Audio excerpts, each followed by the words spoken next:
de acordo com a gravação no chat, por favor. Tá? Então, escrevam lá de acordo. Isso, de acordo com a gravação, porque agora a gente tem esse protocolo de precisar do acordo de vocês.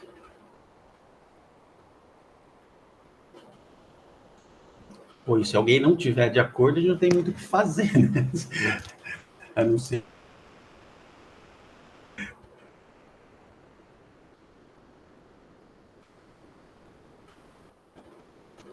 Então é isso, né? Quem não tiver de acordo com a gravação tem que se retirar da aula. Bom, pessoal, então, como eu havia dito para vocês, as nossas aulas agora, elas serão aulas de dúvidas, né? Vamos dizer assim, de discussão sobre os itens da norma, né? Que a gente vai assistindo aula a aula, né? 2 itens por semana, 2 aulas por semana, né? Então, lá naquela primeira, eu pedi para vocês assistirem a aula 1 e a aula 2. E aí, aula 1 e aula 2, a gente vai falar de alguns itens da norma. Se eu não me engano, item 4 e 5, é isso, né? Quem assistiu as aulas aí? Basicamente, a gente fala do item 4 e item 5 da norma. Certo? Certo. Tá bom. Então, bom, a partir disso, gostaria de saber aí, de começar, como eu disse para vocês, uma disciplina de pós-graduação, então não é...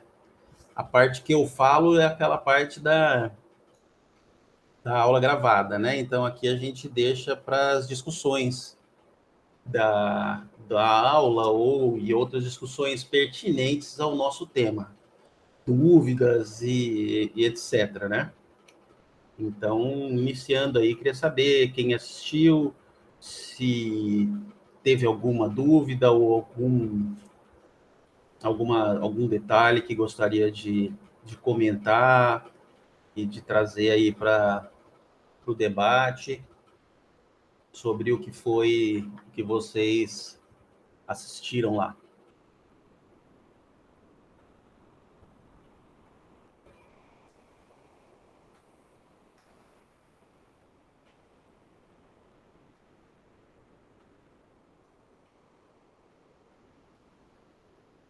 Ninguém tem nada? Todo mundo assistiu? Entendeu? Tudo tranquilo? Professor, só fazer um comentário. Eu assisti, eu achei assim, foi uma reforçada do que você tinha falado. Deu para complementar algumas coisas, é claro, mas assim, deu para entender bem aquela parte, aquela questão tipo, vou usar o termo pirâmide, mas não é esse o termo, né? Mas aquela questão de cima para baixo das empresas, né? De cobrarem essa regulação das menores, né? Do caso, dos fornecedores. Acho que ficou bem clara essa questão, assim, foi o que mais destacou. Tá, legal. Eu não sei quem de vocês conhece ou não, mas a gente fala na primeira aula que a norma, ela segue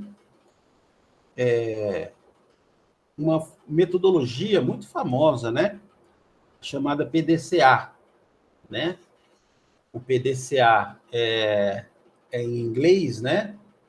É um ciclo, né? Um ciclo de PDCA que as pessoas chamam, porque ele é realmente de forma cíclica, onde a gente tem o P do PDCA, é o planejar, o planning em inglês, né?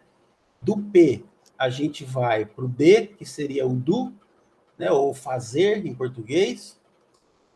O C, que é o check, de checar mesmo, né? E o A, de agir. E o agir seria no sentido de correções, né? De ações corretivas sobre aquelas coisas que nós checamos e que necessitam de tomar ações sobre ela, né? Sejam ações corretivas, sejam melhorias, sejam discutirem, né, o que foi checado. E aí a gente volta e usa tudo aquilo que foi checado e foi tomado ação sobre ele, a gente usa no próximo planejamento. E aí executa, checa, toma as ações corretivas ou as ações necessárias sobre ele para o próximo planejamento, e assim por diante. Então, isso é um ciclo, por isso que ele chama ciclo do PDCA, tá? E a norma, ela é baseada no PDCA, certo? A gente tem o item 4 e o item 5 da norma, que eles são itens que não existiam, tá? Eu vou sempre comparar com a norma anterior, pessoal, porque é a norma que predominou até 2018, então pode ser que alguém tenha estudado a norma de 2018 aí, que valia até 2018, e então é sempre legal comparar para a gente até entender o que a norma evoluiu. A norma antiga, ela começava no item 1 e ia até o item 4 só. A ISO, quando padronizou na ISO 2015, né, que foi essa que entrou em 2018, ela fez com que todas as normas tivessem 10 itens, começando no item 0, né, indo até o item 10. E os itens são muito semelhantes. Aqueles itens que são iguais entre as normas, eles têm até o mesmo número. Então, a norma padronizou isso. E anteriormente, a norma ela começava igual essa, no item 0 até o item 3. Eram itens introdutórios, sendo que o item 3 de todas as normas, das normas ISO 14, ela é um item de termos e definições. Na 9001, a gente não tem o item termos e definições, porque a gente tem a norma 9000, não a 9001, a 9000, que é uma norma de explicação e de introdução ao processo. Tanto que se a gente pegar o item 2 dessa norma, que é um item muito importante, que diz o seguinte: referências normativas. Ele tem um quinto de linha, está escrito, não há referências normativas. Então, esse item, por que existe um item 2? Você fala, gente, para que tem um item que fala não há referências normativas? Porque a norma 9001 tem referências normativas associadas a ela, que é a 9000, no caso. Então, porque ela faz essa função de alguns itens preliminares aqui. E aí a gente tem o item termos e definições, que é um glossário. Mas e por que existe um glossário na norma? Esse glossário, pessoal, eu julgo ser uma das coisas... não vou dizer que é uma das coisas mais importantes da norma, mas ele tem uma questão importantíssima, porque a gente está trabalhando com conceitos que não são conceitos exatos, certo? A gente está trabalhando com o meio ambiente. Então, quando a gente não trabalha com conceito exato, ou a gente define um conceito, ou então as coisas ficam vagas, né? Quem é acadêmico aqui, que fez mestrado, né, está cursando doutorado, ou que conhece bem o sistema acadêmico, a gente tem que definir conceitos, né? A gente discute conceitos. Na norma, a gente não discute muito conceito, a gente assume o conceito que a norma coloca. Por quê? Porque se a gente for olhar, qual é a definição de meio ambiente?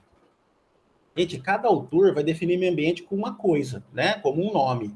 A legislação brasileira vai definir meio ambiente com uma característica específica. Só que isso, para a norma, não vale. Porque imagina você ter que auditar um sistema de gestão e cada lugar que você vai, o auditado assumiu um conceito de meio ambiente. Então, assim, a aplicação da norma, ela vai mudar para todo mundo. Por quê? Porque cada uma das pessoas chama de meio ambiente o que ela quer, né? Então, para a gente, é muito importante, para a norma, para não haver problema de diferenciação de conceito, a norma nos seus itens, no seu item de termos e definições, ela vai lá e fala o que é cada coisa para ela, para a norma. E a gente tem que atender a questão de meio ambiente que a norma define como meio ambiente, e não sei lá, qualquer autor da vida definiu como meio ambiente, o que a Política Nacional de Meio Ambiente do Brasil definiu. Aí você vai dizer, mas a Política Nacional de Meio Ambiente do Brasil ou a Constituição brasileira definiram o meio ambiente como isso. E nada é superior à legislação, né? Aí você fala, tudo bem, mas isso não é lei, isso é uma norma, né? A norma, ela tem aplicabilidade e ela não tem a função de legislação, de nada. Ela é uma norma e é uma norma onde você adere à norma ou não, se você quiser, né? Ela tem uma função de mercado, ela não tem uma função de lei, tá? Então, ela define para ela o que é meio ambiente. Alessandro, por favor. Então, nesses termos e definições, trago a palavra circunvizinhança. Aí eu estava lendo e tal, os exemplos nos quais o senhor colocou, que é o ruído, salvo engano, foi só o ruído nesse. O ruído como crime ambiental. Aí eu lembrei, aqui na minha cidade, moro em Caratinga, eu presto assessoria para algumas empresas, até mesmo no quesito ambiental. O Ministério Público notificou uma empresa alegando, foi através de uma denúncia anônima, questão de ruídos. Associando esses ruídos a crime ambiental. Peguei a denúncia, falei, não, diferente, eu estava esperando uma denúncia baseada na perturbação, ordem pública, etc. Aí, justamente, veja bem, a gente estava respondendo por 2 crimes ambientais. Que a empresa era um barzinho, um pub, ele só vendia cerveja long neck. Essa cerveja long neck, o que eles faziam? Descartavam elas normalmente, acabou o consumo, põe na sacola preta e colocava lá para os garis recolherem. E, né, infelizmente, a sociedade tem algum público diferente, quebrava garrafa na rua, em árvore, etc. Ficava aqueles cacos de vidro lá. O Ministério Público propôs também denúncia no sentido de crime ambiental pautado nessas garrafas, porque elas teriam que serem recolhidas de forma sustentável, de acordo com o plano municipal, pois várias coisas. E o ruído que me chamou mais atenção, que o Ministério Público foi para frente com a denúncia, com crime ambiental, através de medindo decibéis, igual o senhor falou na aula. Foram lá, que, salvo engano, aqui eu não lembro, porque cada município, de fato, tem um decibéis aceitável. No nosso município aqui aderiu X decibéis. Aí a Polícia Ambiental, que na minha cidade aqui é a Polícia Militar Ambiental, fez a medição, constatou que estava superior ao permitido legal, mandou para o Ministério Público notificou a empresa, multou e ofereceu a denúncia. E lá no final, a gente teve que pagar a multa, ambiental uma coisa séria, e ainda a gente teve que fazer um termo de ajustamento de conduta. Ou seja, não transmitir aquele ruído, porque estava incomodando a sociedade, e não descartar as long necks, que é aqueles vidros, de forma inadequada, onde a gente teve que fazer uma contratação de uma empresa própria de descarte, que é até da cidade vizinha, que é Ipatinga, para a gente estar aderindo a esse termo de ajustamento de conduta. Aí o seu exemplo que o senhor deu, na hora me remeteu a essa situação que eu vivenciei com o Ministério Público. Embora não seja, assim, a aula é voltada à auditoria de empresa, né? Mas o Ministério Público, por ser um órgão de fiscalização, eu estou trazendo ele como exemplo, assim, de uma experiência que eu vivenciei aqui na minha cidade. Não, excelente, Alessandro. Porque é o seguinte, a norma, né, ela cria o conceito dela de meio ambiente, mas também ela não foge ao padrão dos conceitos de meio ambiente que existem, né? Isso que você falou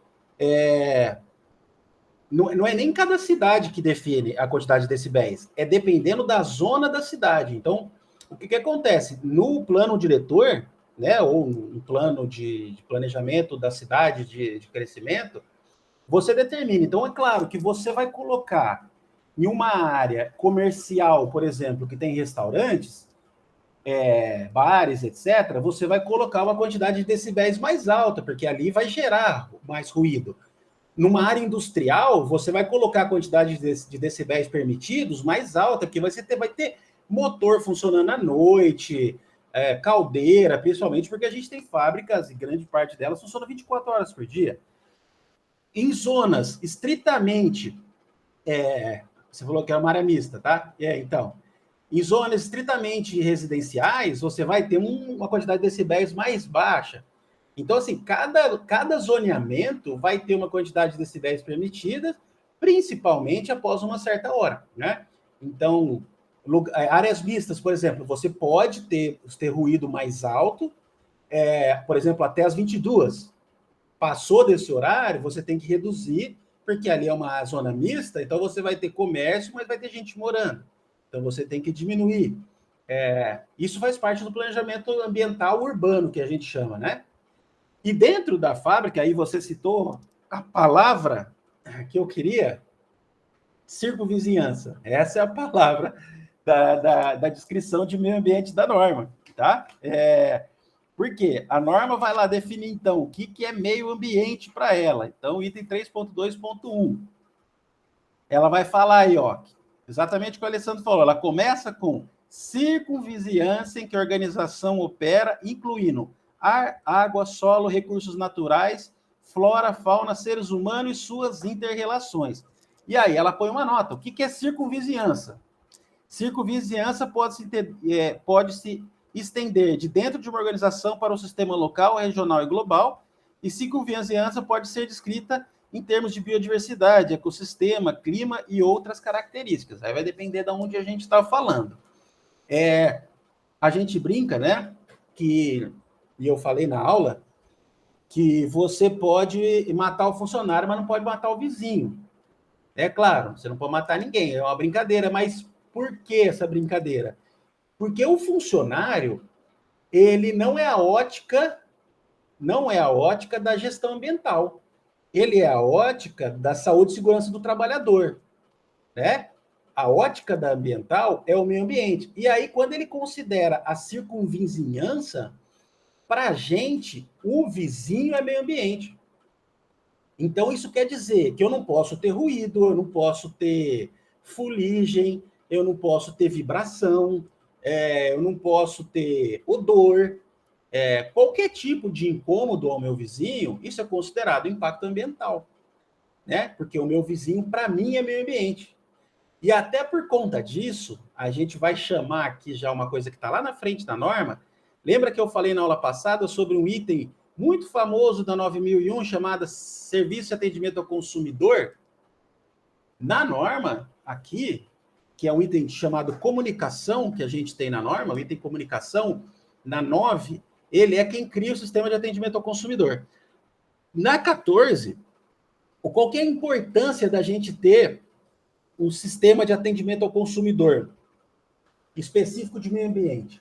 Principalmente para ele atender reclamações e sugestões da comunidade do entorno dele, ou até do próprio produto, tá? Ou até do próprio produto.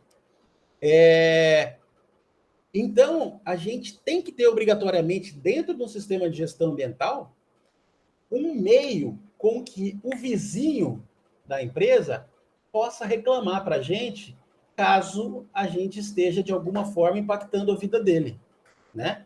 Porque o vizinho, para a gente, passa a ser meio ambiente, ok? E aí, é claro, né? As questões naturais, obviamente, também são meio ambiente para a gente. Mas a grande importância da norma aqui ela traz como a primeira palavra dela, que é circunvizinhança, tá? Circunvizinhança de uma organização. Então, o meu vizinho, para mim, é meio ambiente. E isso, dentro da norma, é bastante importante, tá?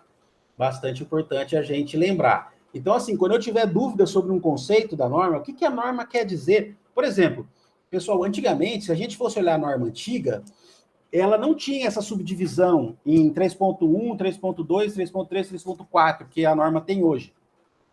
Ela tinha só alguns itens. Mas, por exemplo, a norma citava um negócio que é bastante interessante, que ela fala assim, alta administração da empresa. Só que ela não definiu o que era a alta administração da empresa. Então, isso era o tipo de coisa que sempre gerava problema. E aí, e por que eu falo isso? Isso é um problema sério que você tem durante uma auditoria, né? Porque você põe lá, alta administração da empresa. Aí o cara vai lá e fala assim, ó, não, esse cara aqui, ele é gerente. Então, ele responde pela norma. Aí o cara vai falar assim, não, mas gerente não é alta administração. Tá, mas quem falou que gerente não é alta administração? A norma não fala. A norma fala alta administração. Na minha empresa, eu considero alta administração a partir de analista júnior. Então, assim, a norma, como ela é uma norma que serve para todo mundo, ela trazer o conceito para ela de alta administração é bastante importante. E aí ela não vai conseguir, de forma nenhuma, conseguir, mesmo que ela coloque nomes, ela não vai conseguir atender o padrão de empresas, né? Por quê? Porque tem uma empresa lá que a pirâmide dela de cargos tem poucos itens. Vai ter outra que vai ter, uma que tem 5 itens, do funcionário ao presidente. Tem uma que tem 80 níveis diferentes. Como que a norma cita isso, né? Acima de quem que é alta administração, né? Então, a norma tenta criar mecanismos para que o auditor consiga trazer uma não conformidade ou fazer uma avaliação mais bem estruturada. E isso é uma coisa muito importante que a gente tem que aprender na norma. A gente não pode, na norma, ser muito... Porque a norma ela é muito abrangente, ela é muito ampla para conseguir atender todos os tipos e tamanhos de empresa. Só que quando a gente faz um item da norma, a gente faz um procedimento, a gente não pode ser tão abrangente. Porque a norma é abrangente, permitindo com que a gente seja específico, tá? Para a gente trazer especificidade para dentro do nosso sistema de gestão. Então, a gente não pode ser abrangente como a norma é, nós temos que ser específicos. Nós temos que tirar a subjetividade dos nossos processos e tornar os nossos processos objetivos, porque a subjetividade fica para a norma, tá? Ela fica para a norma porque a norma é subjetiva por ela ter que atender todo mundo. E aí isso é muito complicado, porque se a norma é subjetiva e a gente é subjetivo, a gente dá muita margem de discussão ao auditor. A gente permite ao auditor entender o que ele quiser. E aí vai ficar uma briga, né? Vai ficar uma briga. Briga é quase que no conceito da palavra mesmo. Eu já briguei muito com o auditor, porque ele queria dar uma não conformidade que eu não concordava. E aí fica uma discussão. E aí a norma tem o sistema apelativo dela, né? Como a gente tem o sistema apelativo no direito, a gente tem na norma também. Então, a gente tem um auditor que vai lá, a gente discorda de uma coisa que ele fez, a gente faz um apelo de revisão ao organismo certificador. O organismo certificador é a empresa que ele trabalha. É a empresa que a ISO autoriza a auditar em seu nome. São poucas empresas que podem fazer isso, tá? Nenhuma brasileira, por sinal. A gente apela para a empresa. Fala, ó, o auditor deu uma não conformidade assim, assim, a gente discorda, a gente queria que vocês revissem isso. Aí a empresa pode concordar com o auditor. E a gente pode apelar para ISO internacional mesmo, né? E apelar para a sede da ISO. Falar, ó, o auditor do organismo tal deu essa não conformidade, eu não concordo por causa disso, disso, disso, não acho que isso seja não conformidade.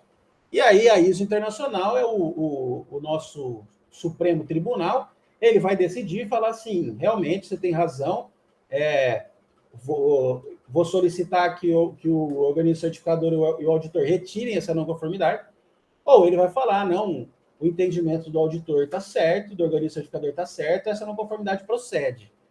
Então, a gente tem esses sistemas apelativos também de subir a instância de reclamação de um problema no nosso sistema de gestão ambiental, tá?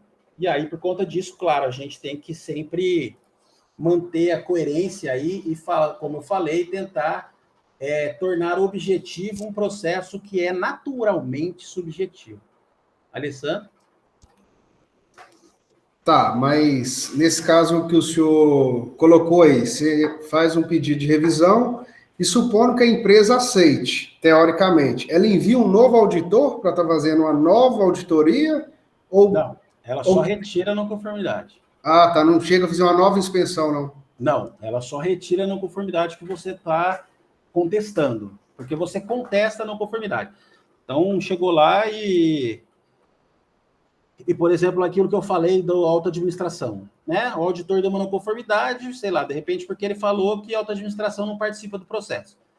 E aí, na norma antiga, e você não tinha definição de auto-administração.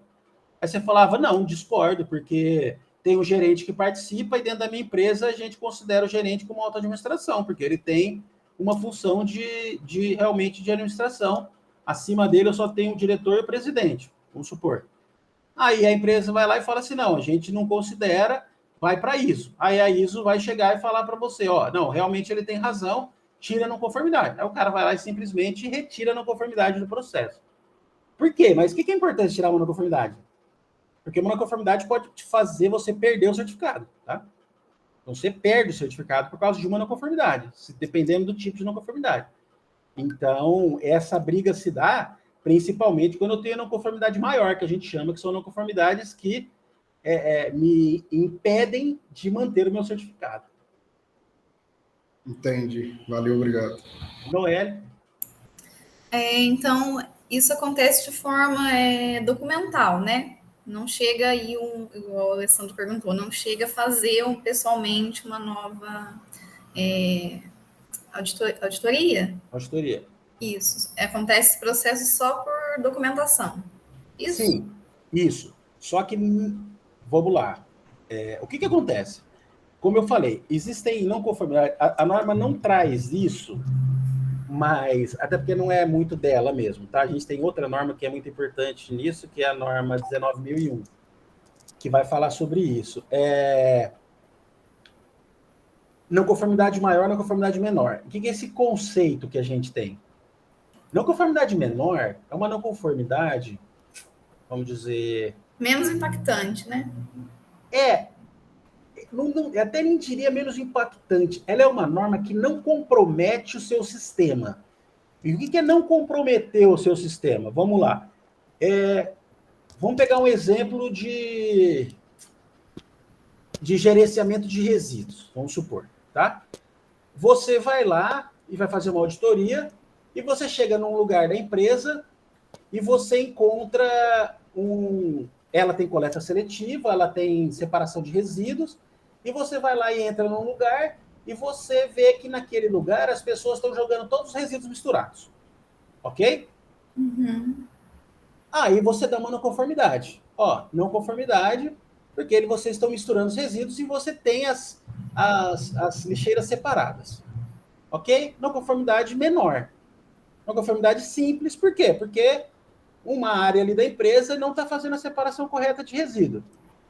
Certo. Agora, se eu vou numa área, está misturando resíduo, aí eu vou em outra, está misturando resíduo, aí eu vou em outra, está misturando resíduo, aí eu vou em outra, está misturando resíduo. O que eu penso? Eu não tenho um problema de... Qual que é o problema que eu tenho? De entendimento de separação de resíduo. Aí é o que a gente chama de não conformidade sistêmica. Porque eu não tenho um erro pontual, eu tenho um erro sistemático. Um erro sistemático é aquele erro que tem uma razão por trás dele muito maior. Então, as pessoas não estão sendo treinadas direito, a empresa não está cobrando a separação de resíduo, ou a empresa não tem um procedimento, mas o procedimento não está sendo cumprido. Ou seja, por trás desses errinhos, existe uma sistemática que faz com que esses erros aconteçam.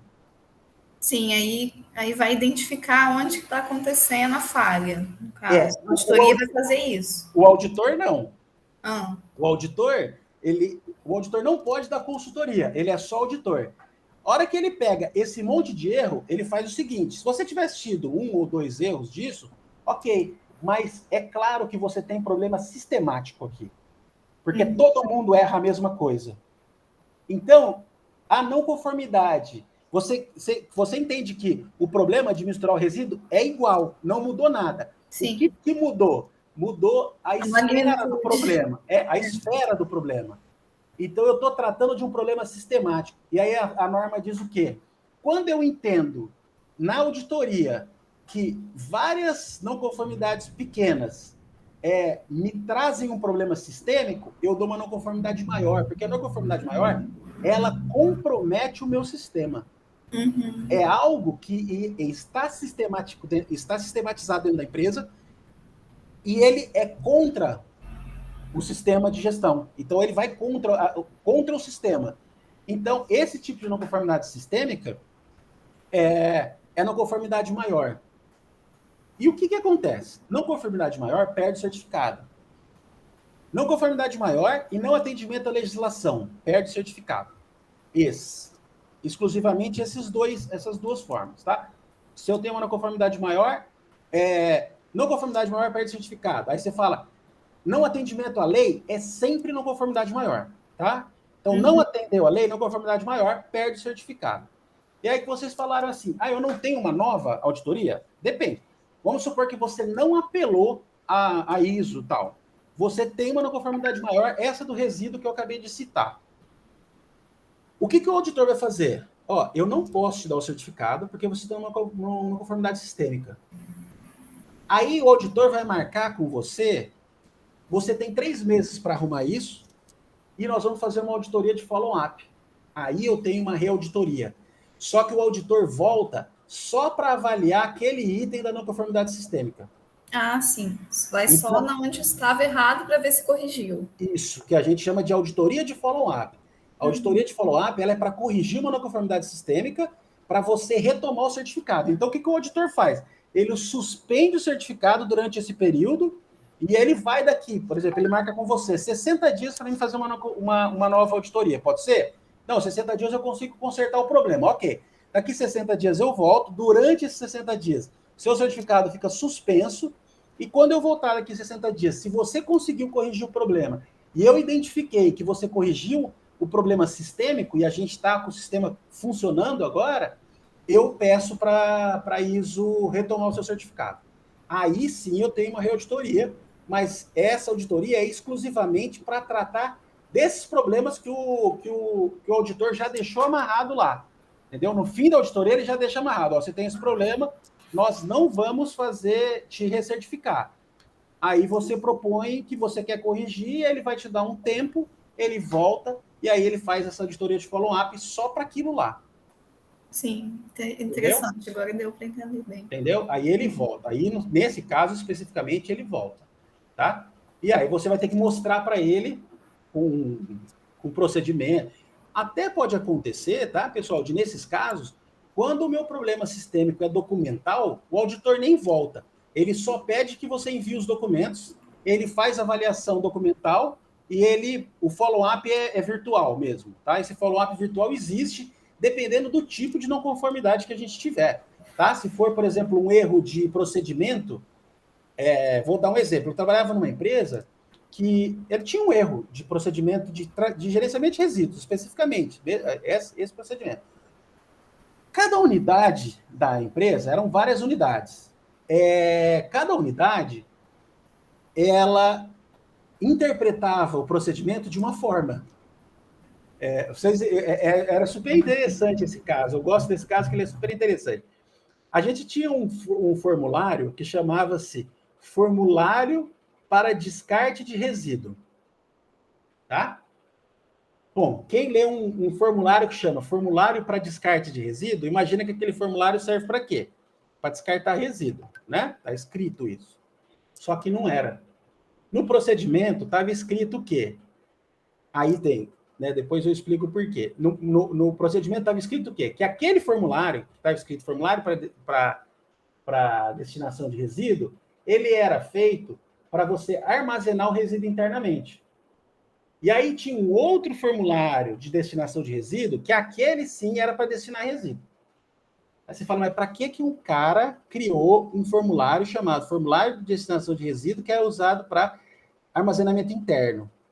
Porque eles pegaram na empresa, nesse caso especificamente, eles pegaram um procedimento antigo que tinha de 3 R's, Era 3 R's ainda. E usaram o mesmo formulário, porque as unidades já estão acostumadas a usar esse formulário de 3 R's, vamos manter ele no sistema de gestão. Aí criaram um sistema de gestão que valia para a empresa inteira, né? E aí usaram aquelas ferramentas que já existiam. Então eu tinha dois documentos escritos formulário de destinação de resíduo, só que só um era para destinar resíduo, o outro era para armazenar internamente. Só que o problema era o quê? O procedimento estava escrito algumas coisas e o formulário tinha esse nome. Efetivamente, quando eu comecei a dar consultoria, que eu comecei a conversar com as pessoas, eu perguntava, como é que você faz destinação de resíduo? Cada um fazia de um jeito. Sem brincadeira, eu devo ter ido em mais de 10 unidades. Eu não consegui ver nenhum que fazia igual. Todos faziam de cada um da sua forma. Da forma em que eles interpretavam. Então, aí eu te pergunto, isso é uma não conformidade pequena? Não, isso é uma não conformidade maior, porque imagina uma empresa a proposta era ter 500 unidades com sistema de gestão ambiental. Cada um destinando resíduo de um jeito. Para que eu tenho um sistema de gestão? Se o meu sistema de gestão ele tem como proposta do ISO, o S, do Standardization, que é padronização. E eu tenho um formulário, eu tenho um procedimento que dá múltiplas interpretações e cada um faz de um jeito. Por que eu estou dando esse exemplo? Nesse exemplo, o auditor não precisava realmente voltar para fazer uma auditoria de follow-up. Apesar dele dar não conformidade maior, ele podia fazer o seguinte, você vai fazer o seguinte, então, você vai rever o seu procedimento e daqui 60 dias você me envia o procedimento que eu vou verificar se o nome dos formulários e o procedimento estão claros e não estão dando ambiguidade não, né? Muitas interpretações, né? Desse seu procedimento. E se você não está induzindo o funcionário ao erro. Porque você dá um formulário para ele que chama formulário de destinação de resíduo, mas é um formulário de armazenamento interno. Você está induzindo o seu funcionário a errar. Já é difícil treinar funcionário em sistema de gestão e em procedimento. Aí você vai lá e escreve o nome do formulário, um negócio, mas ele usa para outra. Assim, qual que é a chance disso dar certo? Nenhuma, né? E isso era um problema que, neste caso especificamente, a auditoria de follow-up não precisava nem ser presencial. Era uma auditoria de follow-up virtual. Era só o cara mandar o procedimento, o auditor ler e falar, realmente, agora o seu procedimento está bom, agora ele não gera mais confusão. Agora você faz o treinamento aí na empresa, divulga o procedimento e beleza. E por que o auditor faz isso? Pessoal, mas e se a empresa continuar errando? Esse cara vai ter uma auditoria daqui 10 meses de novo, tá? E aí, quando o auditor da próxima auditoria for fazer auditoria, ele vai olhar o relatório de auditoria da última auditoria e vai ver que existia uma não conformidade sistêmica ali que teve follow-up. Então, esse auditor, ele vai investigar essa questão mais profundamente, porque foi uma não conformidade maior que teve follow-up. Então, quando o cara corrige o documento, é comum do auditor, você fala assim, o auditor dá um voto de confiança nele, fala assim, ok, você corrigiu, agora você tem que corrigir ele na prática, só que isso não se faz muito rápido numa empresa. Você tem que fazer conscientização de funcionário, treinar todo mundo no procedimento. Aí a gente está falando de uma empresa o quê? De 3 mil funcionários, 5 mil funcionários, 10 mil funcionários.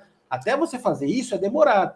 Então o auditor deixa para a próxima auditoria que o próximo auditor vai pegar aquele relatório, olhar que aquilo é um problema e vai ver se realmente aquilo funcionou. Tá? Então, existe essa sistemática. Como a auditoria ela é feita todo ano, né? Você tem auditoria, os processos de auditoria são trienais. Auditoria de certificação, auditoria de acompanhamento, de manutenção, auditoria de manutenção, acompanhamento.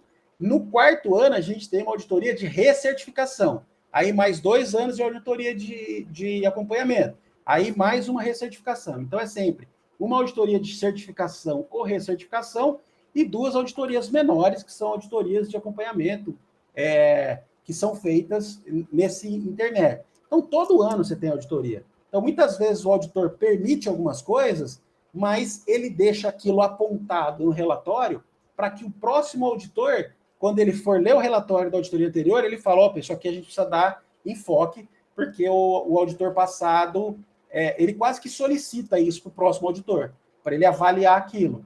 Então, isso é muito comum nas auditorias, por elas serem anuais. Então, é muito comum você deixar o cara, não, vamos ver se você consegue melhorar isso nesse ano. Então, muitas vezes, a auditoria de follow-up, ela nem é presencial, ela é somente virtual mesmo. Entenderam? Sim, interessante isso. Tá? Pessoal, a sistemática ISO ela é muito bem feita, né? Ela tem prática aí de 30, 40 anos no mundo, né? Feita no mundo inteiro. São centenas de milhares de empresas certificadas, então ela tem uma sistemática muito bem padronizada, muito bem feita hoje, né? Não é à toa que ela é tão importante mercadologicamente, né? Ao ponto disso que eu falei na aula passada, ao ponto de uma empresa confiar na outra sem conhecer, somente porque ela tem certificação. E quando a empresa tem uma certificação, você sabe que aquela empresa tem alguém que audita ela todo ano por você. Né? Então, assim, o mínimo de rigor ela tem, porque todo ano ela é auditada. Tá? Fora, isso eu estou falando de auditoria externa. Fora que todo ano ela tem uma auditoria, pelo menos uma auditoria interna. Então, assim, toda empresa com sistema de gestão é, no mínimo, auditado 2 vezes por ano. Então, é bem razoável isso, tá? Isso sem contar auditoria de terceiros e outras coisas, né? A gente está falando de auditorias só do sistema de gestão. Mais alguma dúvida, pessoal? Bom, eu estava falando lá, então, que sobre o PDCA, né? Na norma passada, a norma, então, ela ia item 1, 2, 3, o 3 era termos e definições, e ela começava no item 4. Então, ela ia 4.1, 4.2, 4.3, com as suas subdivisões, tá? 4.1, 4.2.1, 4.2.2 e assim sucessivamente. O item 4.5, que era um item bastante importante, que tinha 451, 452, 453, 454, 455, 456, e ela ia até o item 4.6. O item 4.6 era o item de auditoria, de análise crítica, análise pela administração. E ela terminava no item 4.6. E cada um dos itens da norma, eles valiam para uma letra do PDCA, tá? Essa norma, agora, ela é um pouquinho diferente, tá? Porque a gente tem os itens preliminares, vamos dizer assim, da norma. Então, item 1, 2, 3, eles não são ligados ao PDCA, eles são itens explicativos somente. O item 0 também é um item que não tem relação, vamos dizer assim, com o PDCA. Aí a gente entra nos itens 4, 5, 6, 7, 8, 9, 10 da norma, que são itens que têm relação com o PDCA. O item 4, que foi o primeiro item que a gente, vocês viram lá na aula, ele é um item que chama-se contextos da organização. O item 4 e o item 5, o item 5, que é o item de liderança, eles não são itens que estão diretamente ligados ao PDCA. Eles são itens institucionais, tá? Então, o contexto da organização, liderança, que é um item muito importante, novo na norma, a gente não tinha item de liderança, que é o item por conta do qual a ISO imaginou que, na nova versão das ISOs 2015, grande parte das empresas que já eram certificadas iriam perder os seus certificados. Elas iriam perder os seus certificados, por quê? Porque o item de liderança, ele é um item que ele obrigatoriamente faz com que a alta administração da empresa, a alta direção da empresa, participe do sistema de gestão ambiental. Então, eu tenho uma obrigatoriedade, não que eu não tinha nos passados, tá? Mas eu tenho agora, de uma forma explícita, no item de liderança, que me permite dar uma não conformidade maior. Perder o certificado, tá? Nas normas antigas, era possível? Era possível fazer isso, mas eu não tinha um item específico para isso. E isso deixava muito difícil amarrar uma não conformidade para você perder certificado. Então, esses dois itens, eles não são itens que estão associados ao PDCA. Aí, a partir do item 6, sim, item 6, 7, 8, 9, 10, eles são itens que são ligados ao PDCA. O item 6, que é o item de planejamento, ele tem a ver com o P do PDCA, né, que é o planejamento, exatamente, né, o P do PDCA. O item 7, que é o item de apoio, ele também ainda está ligado ao item de planejamento, mas ele já tem coisas do item de fazer, de executar, do do. O item 8, que é o item operação, efetivamente, ele é claramente o item do do, de fazer, né? Aí, o item 9 é o item do C do PDCA, que é o item de avaliação de desempenho, né? Então, é o item de checagem. E o item 10, que é o item de melhoria, que ele tem a ver principalmente com o A do PDCA, que são as ações a serem tomadas.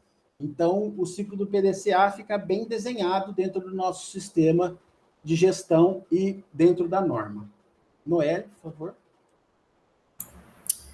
Quando houve essa mudança, assim, em que sentido que eles pensaram que ia perder o certificado, porque agora a liderança também ia fazer parte? Eles pensaram assim, que a liderança não ia se adequar? Foi isso, nesse sentido? O microfone está desligado, professor. Opa, desculpa. Eles pensaram que é o seguinte, a liderança vai ter que entrar de cabeça dentro do sistema de gestão.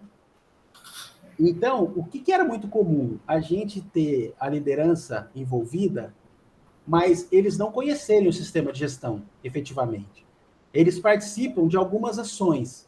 Só que quando você ia conversar com o cara, ele tinha pouco conhecimento efetivo dos problemas e das situações do sistema de gestão.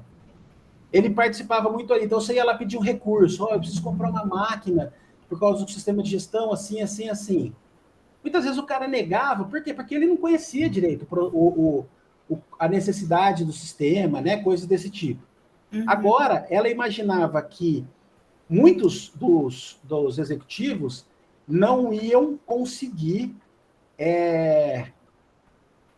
conhecer o sistema de gestão no nível que a norma estava querendo. Então, sim. Ela imaginava que muitos das empresas iriam perder seu certificado também por conta disso, tá? Não é só por conta desse item, mas esse item é um item que a gente sabe que é muito difícil mesmo. E é muito interessante esse item, né? Porque na minha época de consultor ainda, né?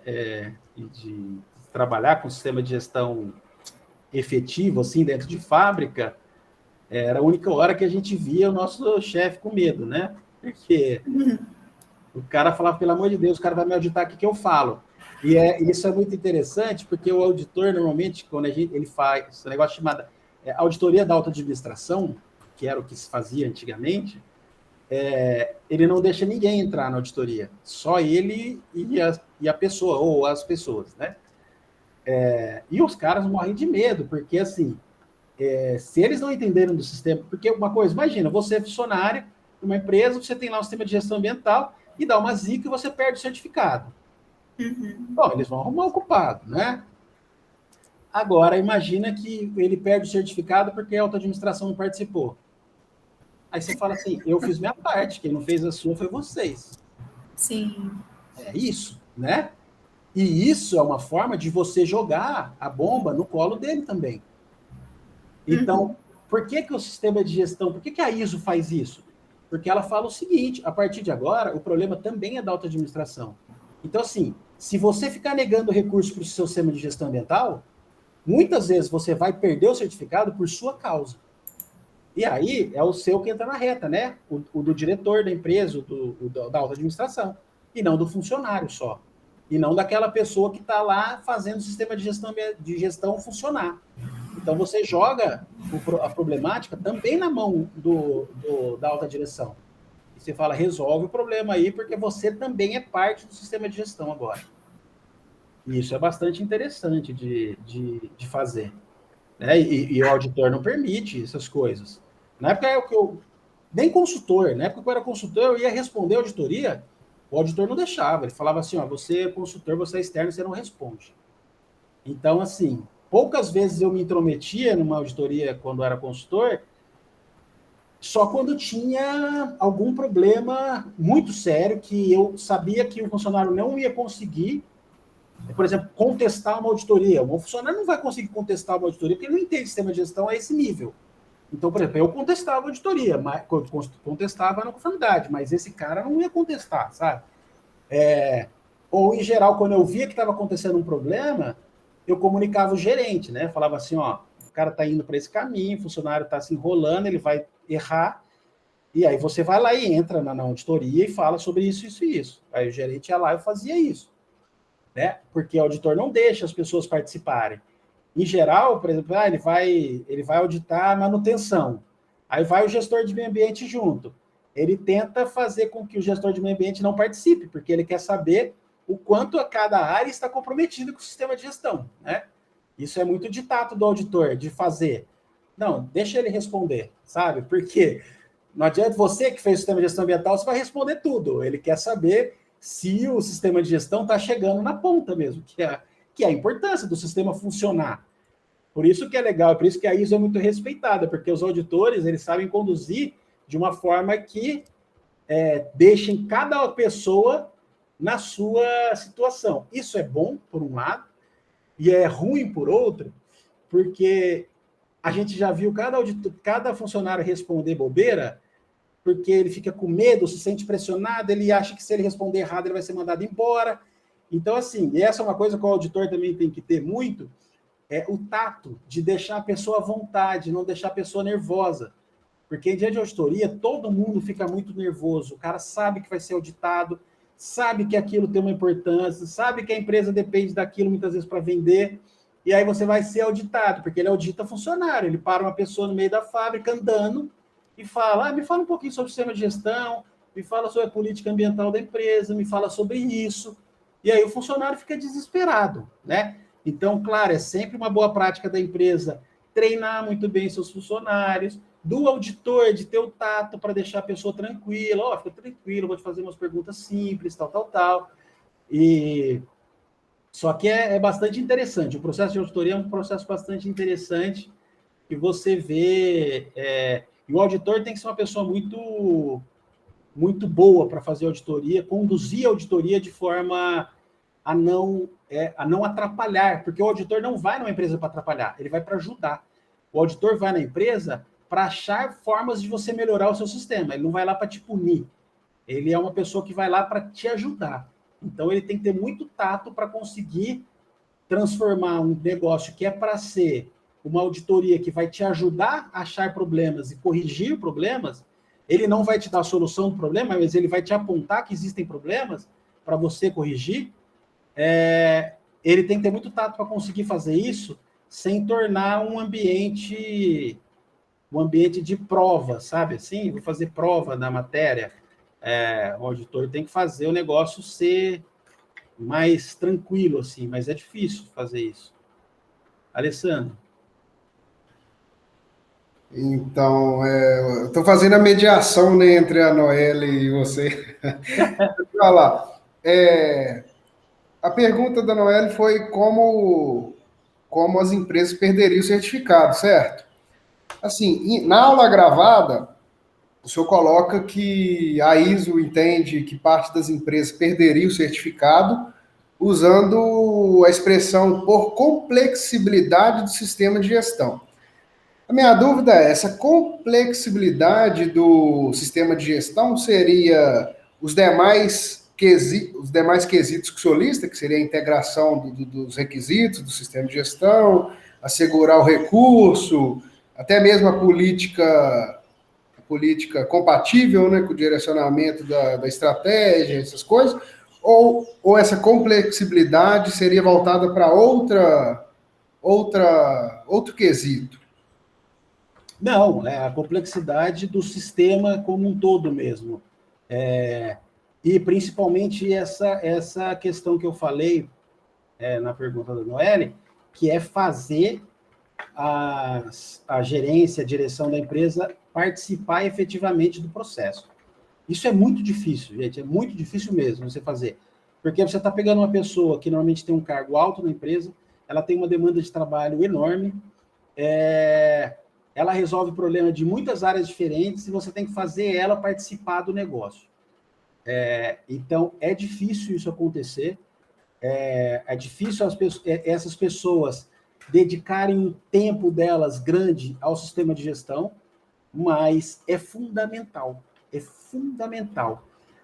Eu já dei, assim, por experiência própria, eu já trabalhei em lugares onde a alta administração era muito comprometida com o sistema de gestão ambiental, muito comprometido, né?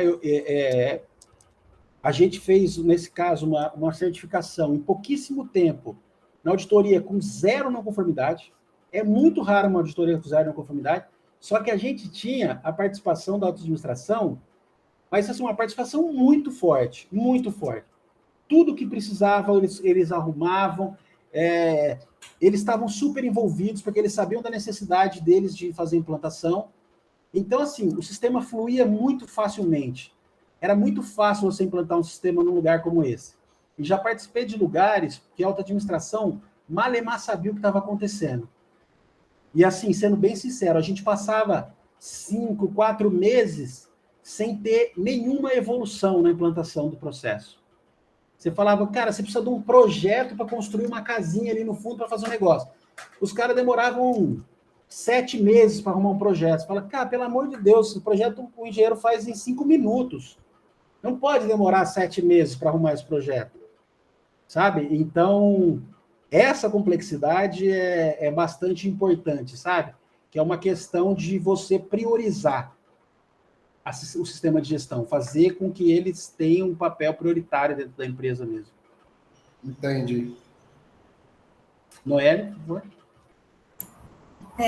Fugindo um pouquinho da parte da liderança, outra coisa que eu queria comentar e esclarecer em relação ao ciclo do PDCA, né? Uhum. Ele, né, nesse item, o item 6, quer dizer, que você comentou que vai falar sobre planejamento, vai envolver aquelas etapas da elaboração de um projeto mesmo, tipo escopo, qualidade, prazo, vai envolver isso, né? O PDCA, ele é importante para fazer cumprir um projeto bem elaborado, bem executado. Seria isso?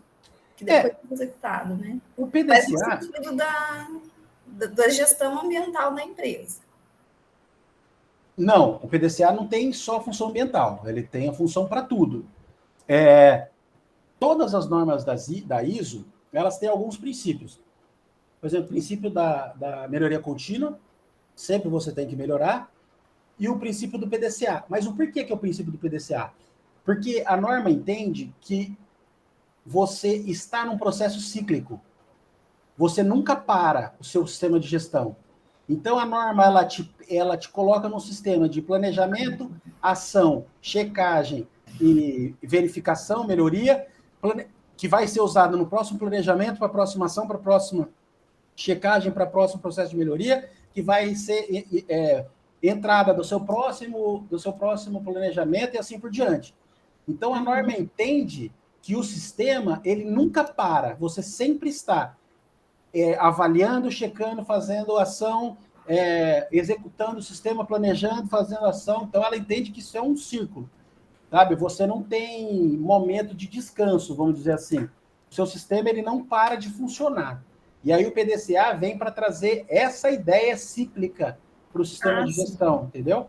Tá, é mais nesse sentido de buscar sempre a melhoria, então. E não tanto de colocar, tipo, uma regra para seguir. É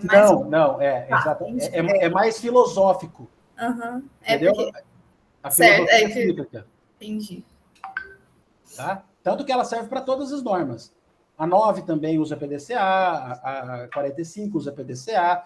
E aí tem muita empresa, pessoal, que usa o PDCA como solução de problema, né? Tem uma empresa aqui de Minas, todos vocês conhecem, uma Falcone, é antiga Instituto de Desenvolvimento Gerencial, INDG, Instituto Nacional de Desenvolvimento Gerencial, que é do Falcone, que é uma grande empresa de consultoria, e eles usam o PDCA para resolver problemas. Então, por exemplo, você tem um problema que tem nada a ver com o sistema de gestão, né? Sei lá, você tem um problema no RH lá da sua empresa.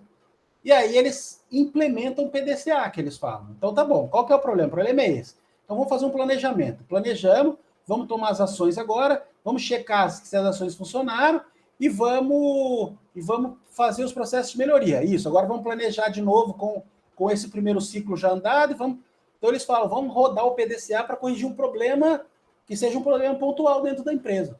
Então, o PDCA está muito mais para uma filosofia cíclica do que para uma ferramenta em si, né? Que vai ser cobrada dentro do sistema de gestão. Ela é uma ferramenta, tá? Mas é uma ferramenta que tem esse sentido. Planejar, tomar ação, checar e corrigir. Planejar, tomar ação, checar e corrigir. E aí você pode fazer isso de forma macro na sua empresa, planejar um sistema inteiro, ou você pode planejar uma resolução de um problema de uma máquina. Entendeu? Planejo ação, toma ação, não funcionou, né? Essa sistemática de você ter uma sistemática mesmo de raciocínio para resolver um problema pontual. Tá? Então, o PDCA ele é uma ferramenta, né? Uma filosofia aí antiga que existe na qualidade, que ela é bastante utilizada aí há muitos anos.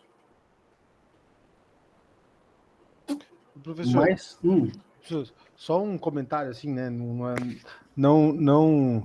exatamente uma dúvida, mas eu trabalho com auditoria, né? No caso, eu sou o auditor, então é uma relação diferente e é uma auditoria que não tem nada a ver com a parte ambiental, né? E a gente nem tem dentro do nosso procedimento esse tipo de coisa que você falou de contato com os funcionários. A gente é mais com a gerência para cima, né? E eventualmente você vai lá no almoxarifado ver alguma coisa, mas assim, não é uma coisa tão procurando, né, com todos os funcionários. E eu já percebo que assim, sem a gente sentar para bater papo, já gera uma insegurança enorme em muita gente. A gente percebe que as pessoas às vezes evitam, desviam o caminho para não conversar, com medo de fazer uma pergunta, uma coisa ou outra. Então, assim, é preciso, assim, por mais que a gente não esteja ali com um aspecto punitivo, que no caso, uma auditoria desse tipo, né, que pode tirar o certificado, quer dizer, seria uma coisa... A gente nem tem esse aspecto, mas já gera um medo, uma insegurança que às vezes a gente está falando, gente, calma, a gente está querendo saber uma situação, se você não sabe, tudo bem, a gente procura amanhã, a gente volta amanhã, você me manda por e-mail. Então, assim, essa situação que você fala, e eu estou do outro lado muitas vezes, é uma situação que assim, você tem que ter muito, muito cuidado com isso para não sair dando canetada por esse tipo de coisa. Porque é muito mais do que eu imaginava, entendeu? Não, é complicado. E na fábrica, quando você faz auditoria, sistema de gestão, isso é uma coisa interessante. Eu cito nas aulas futuras, mas assim, só pegando exemplo, né? Então, por exemplo, eu estou lá vou lá auditar a cozinha, né? Vamos supor. Aí eu vou lá na cozinha e eu chego lá e falo assim, chego lá para a cozinheira e falo, como é que você chama? Fulana, anota o nome. Você é funcionário da empresa, você é funcionário terceiro, não, funcionário da empresa. Aí você vai fazer as perguntas sobre o sistema de gestão ambiental. O que é isso? O que é aquilo? O que você aprendeu? Você passou por treinamento? Legal, beleza. Aí eu tô andando no meio da fábrica, eu paro o funcionário e falo, você é quem? Sou fulano de tal, anota o nome. O que você faz aqui na empresa? Eu sou técnico disso, tá? Blá, blá, blá. Porque depois, a hora que o cara vai auditar o RH, ele vai pegar a ficha de cada funcionário e comparar com o que o cara faz. Então, ele pega todos aqueles nomes que ele anotou durante as entrevistas e vai lá e fala assim, então a cozinheira chamava Maria. fala assim, eu quero ver a ficha da Maria. A mulher vai trazer a ficha da Maria, você vai ver que treinamento que a Maria passou, qual que é a função dela, tudo. Então, você usa no sistema, nas auditorias, muito isso, você entrevista uma pessoa e você pergunta para ela coisas simples, porque ela tem que saber coisas simples. Só que depois você vai lá no planejamento da empresa e vai ver, por exemplo, ele previu que a cozinheira tinha que passar por treinamento do que no sistema de gestão ambiental? Porque isso você prevê, né? Então, eu tenho lá um operador de máquina, de cabine de pintura, que é um bom exemplo. O cara tem que passar por um treinamento específico de resíduo de cabine de pintura, não sei o quê. Aí você chega lá pro cara e fala, ó, fulano, você é o operador de cabine de pintura? Sou. Você teve treinamento? Ah, eu tive treinamento disso, tá, daquilo. Como é que é seu nome? A hora que ele chega lá no RH, ele fala assim, eu quero ver o comprovante de certificação de que ele passou pelo esse treinamento. E aí você vai ter que mostrar. Normalmente tem o quê? Ficha de lista de presença, certificado, quando o cara tem que fazer um curso fora, que ele tem um certificado. Você vai pegar. Quando o auditor entra para auditar um RH, gente, dependendo do tamanho da empresa, ele fica 16 horas auditando o RH. 8 horas, depende do tamanho da empresa. Uma empresa dá uns 500 funcionários, ele fica um dia auditando o RH. Ele derruba o RH inteiro para saber tudo que o sistema exigia daquele funcionário, o que o funcionário tem, para ver a lista de presença, o funcionário participou. Então, ele vai anotando o nome de todo mundo que ele entrevista, a hora que ele chega no RH, ele tem o nome de 30 funcionários e a ficha completa do cara que ele fez. Aí ele vai ver se bate aquilo que o cara falou com aquilo que está escrito. Então, assim, a auditoria é um processo bastante complexo, assim, né? E se a gente tem ideia, por exemplo, uma empresa de 500 funcionários, você tem hoje, pela norma, você vai ter aí mais ou menos, dependendo da complexidade do sistema, né? Claro, se for uma fábrica, por exemplo, vai ter uns 8 dias de auditoria. 8 dias homem de auditoria, vamos dizer. Então, você vai ter lá, por exemplo, 2 auditores auditando a sua empresa durante 4 dias inteiros. A auditoria é um negócio detalhado, né? Claro, você tem que deixar o auditado calmo, só que você tem que ir atrás das coisas, né? Não é ir atrás de problema, ir verificando, né? A gente diz que o auditor ele busca conformidades, só que ao buscar conformidades, ele encontra não conformidades, né? Então, ele vai buscar isso, ele vai tentar te ajudar a encontrar erros que você não encontra, naturalmente, né? Bom, então, no item 4, aí a gente tem contextos da organização. No item 5, a gente tem um item de liderança, né, que vai falar de liderança e comprometimento, e que vai falar de política ambiental. A política ambiental, ela é um item já quase do planejamento, na norma anterior ela era do planejamento, só que não entendo que ela seja planejamento, porque a política é uma questão muito mais filosófica da empresa, e a política é pública. Então, se vocês entrarem na página de qualquer empresa certificada em ISO, vocês provavelmente no site, naqueles sites corporativos, vocês vão conseguir achar as políticas delas, as políticas de gestão. Seja 9, 14, 18, qualquer uma que ela tiver, 45, vocês vão achar as políticas delas lá no site delas. Por quê? Porque a política é uma forma, e ela tem que ser pública, da empresa se comprometer com a sociedade de uma maneira geral. Então, qual que é a política da empresa? Na política, ela tem que escrever algumas coisas. Se vocês olharem o item 5.2 da norma, vocês vão ver algumas coisas que obrigatoriamente tem que constar na política. Como, por exemplo, o comprometimento com a melhoria contínua. Outro item que está na política, você tem que atender aos requisitos legais.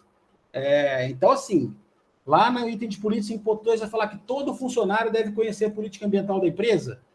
Então, é um compromisso que você tem, e é um compromisso que você tem também, que a empresa tem, de fazer com que todos os funcionários conheçam a política da empresa.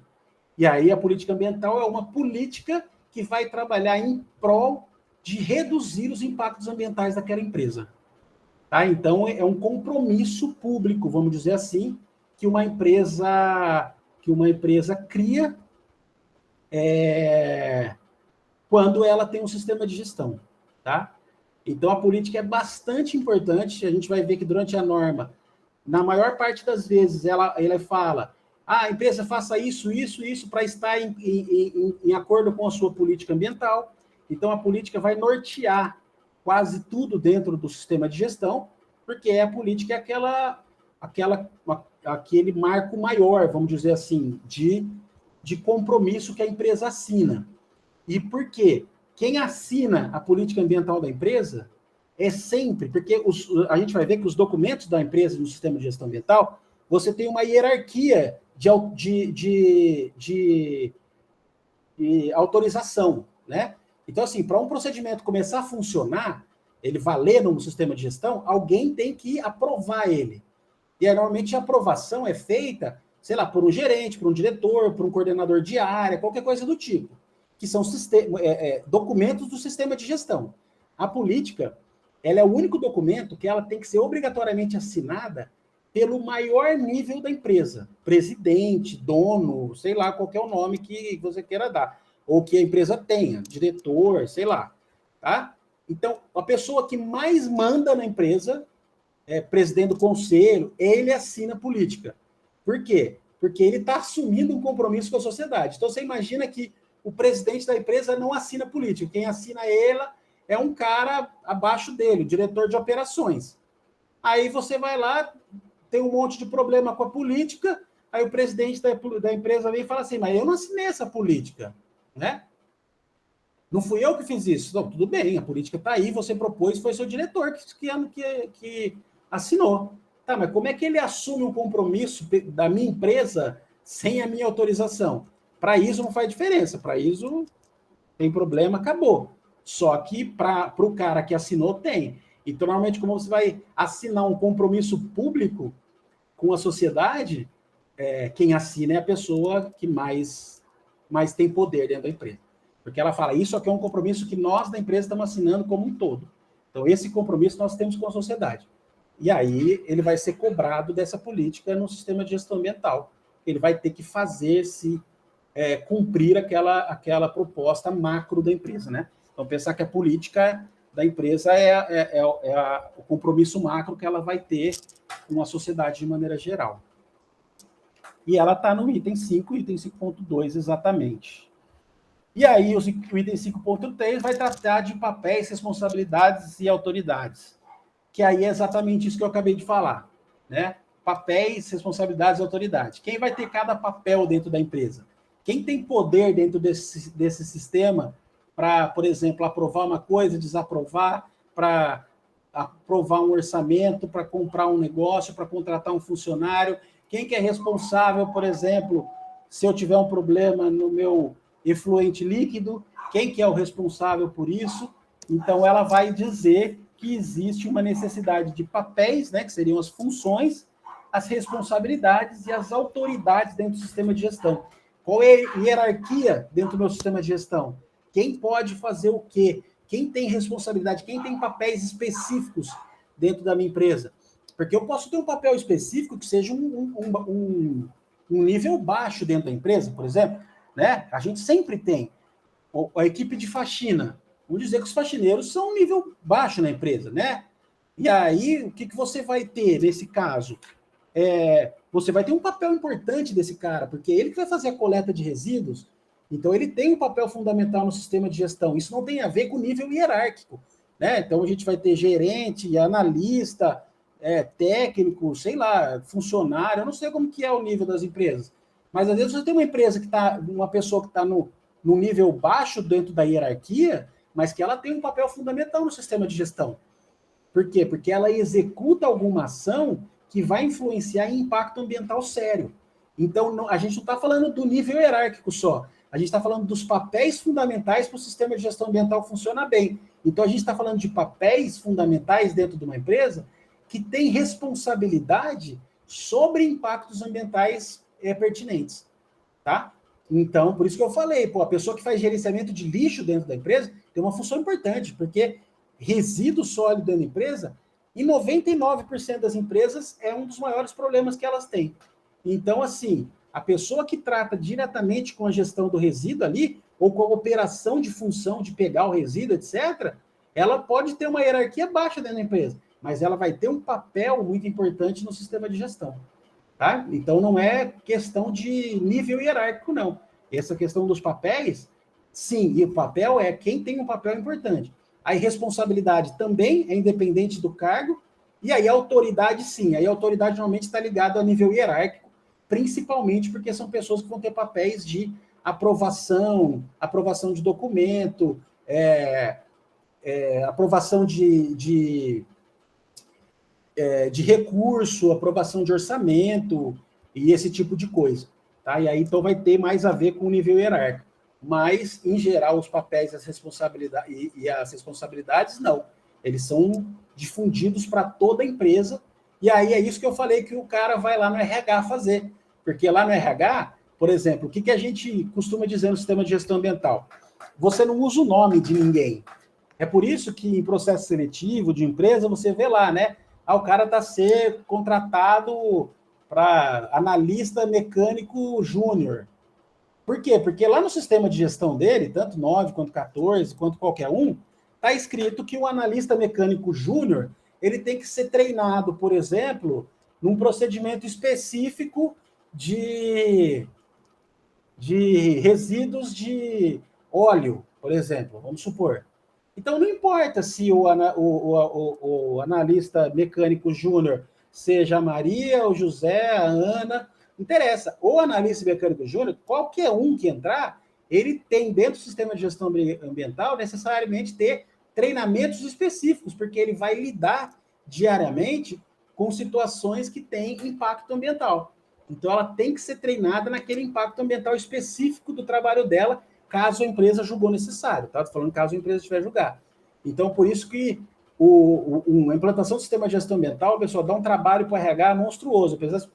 Aposto que se eu perguntasse para vocês, quem você acha que não tem nada a ver com o sistema de gestão ambiental? RH. Tem tudo a ver. Uma das fábricas que eu trabalhei, inclusive, para implantar o sistema de gestão ambiental, a gente demitiu a gerente de RH, porque faltava 2 meses para a auditoria e ela não tinha arrumado nada dentro do RH ainda. A gente demitiu ela e contratou uma pessoa que era acostumada com o sistema de gestão ambiental e ela arrumou o RH e em 2 meses voando para conseguir fazer a empresa ser certificada, porque a gente não ia certificar por conta dos recursos humanos. Então, assim, os sistemas de gestão, pessoal, eles envolvem a empresa inteira. Todos os níveis hierárquicos, todas as funções da empresa, não interessa. Mas esse cara não tem nada a ver com o meio ambiente. Tem a ver, porque alguma ação dele tem impacto ambiental e ele vai ter que saber disso e ele vai ter que tomar conta disso. Então, é um sistema que está envolvendo todo mundo dentro de uma corporação. Mais alguma pergunta? Alguém tem alguma colocação?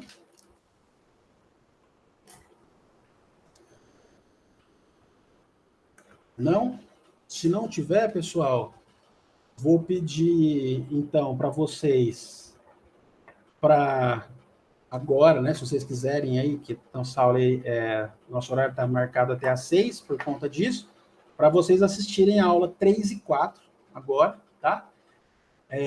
A aula 3 é sobre o item 6 da norma, e a aula 4 não é de nenhum item da norma, ela é uma aula de LAIA, levantamento de aspectos e impactos ambientais. E vocês vão ter que fazer um LAIA para essa disciplina, ok? Prestem bastante atenção na aula 4, que é a aula de LAIA, porque vocês vão ter que fazer um LAIA. Ou do emprego de vocês, ou da casa de vocês, ou de alguma empresa que vocês conheçam, um escritório de alguém, vocês vão ter que fazer um levantamento de aspecto e impacto ambiental como trabalho dessa matéria. Então, prestem bastante atenção na aula 3, que vai falar de LAIA, e na aula 4, que é específica de LAIA, para a gente tirar dúvidas na aula seguinte. Pode falar, Noelle. Não, era isso mesmo, você já respondeu a minha dúvida em relação a esse seria onde poderia ser feito, porque no caso eu não trabalho em empresa, né? Não tem problema, vocês podem fazer da própria casa de vocês, mas, por exemplo, assim, você faz... Quem é esse orientador, não é? Oi? Quem é esse orientador? Professor Carmino. Carmino? Sim. Tá. Ah, você não trabalha no laboratório também? Não. Ah, então tá bom. Não, porque eu ia perguntar, porque às vezes tem gente aqui que fala, mas eu não trabalho em empresa, mas eu faço todo dia análise lá no laboratório tal. Então pode fazer no laboratório, porque o laboratório vai gerar bastante impacto. Então, pode fazer onde vocês quiserem, tá? Se não tiver, a última opção é fazer da casa, de vocês mesmo. Mas é que da casa ele é um pouco mais simples. Se você tiver qualquer coisa, não, eu tenho um amigo que tem um escritório aqui, ou que tem uma loja, vou lá fazer da loja dele, porque mais por uma questão de aprendizado mesmo, que fica mais legal, tá? Uhum. Mas se não tiver como fazer também, podem fazer da casa de vocês, tá? Sem problema nenhum. Mas o ideal é que tenha algum ambiente aí, vamos dizer, mais comercial, assim, né? Que tenha essa função, que seja comercial, ou que seja um lugar que tenha coisas distintas, por exemplo, como um laboratório. Ok? Então, ó, assistam às aulas. Pode ser em escola, pode ser qualquer lugar, pessoal. Qualquer lugar, inclusive, isso aí. A última opção é a casa de vocês, mas que não é ruim também, tá? Pode ser a casa de vocês, mas se vocês tiverem qualquer outro ambiente, é legal conseguir fazer de um outro ambiente. Prestem bastante atenção, pessoal, que é um trabalho, então, para na aula que vem, vocês trazerem as dúvidas, porque lá gera muita dúvida, tá bom? Gera muita dúvida e a gente vai poder discutir isso na semana que vem de uma maneira legal que vocês consigam aprender bem. Ok? Combinado, todo mundo? Combinado. Ok, então tá bom, gente. Então, semana que vem, nos encontramos às 14 horas, na quinta-feira, para discutir aula 3 e 4, que está lá no Moodle para vocês assistirem. Fechou? Obrigado, gente. Boa quinta e bom fim de semana para vocês. Até semana que vem. É você também, professor. Até Tchau, mais, gente. professor. Até semana que vem. Tchau, tchau.